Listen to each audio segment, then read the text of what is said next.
Another commonly known fact, and I say fact, about Noah and the ark is that all the animals came to him and were loaded into the ark 2 by 2, one male and one female of each kind. Except that isn't exactly correct. This number of 2 animals for each kind holds true for all the unclean animals.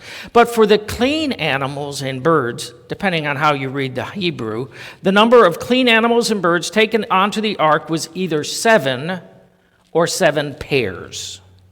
The majority opinion among the sages is for 7 pairs of clean animals or kosher animals and birds. Genesis 7:2-3 says, Genesis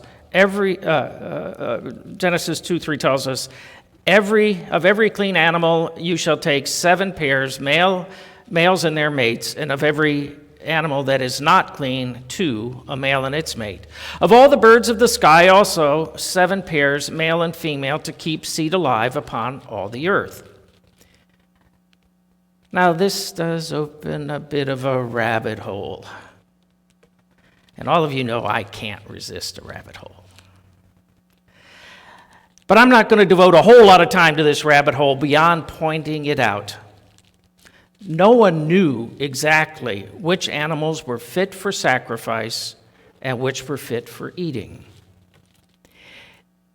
If he had any doubts, he only had to take inventory of the animals that were loaded on the ark. If there were 7 pairs, they were fit for eating.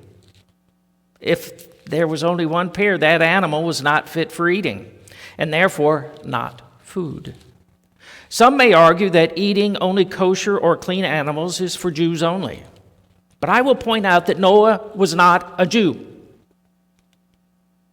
Let that sink in a minute. Noah was not a Jew. I will also point out that he is the father of every human on earth today.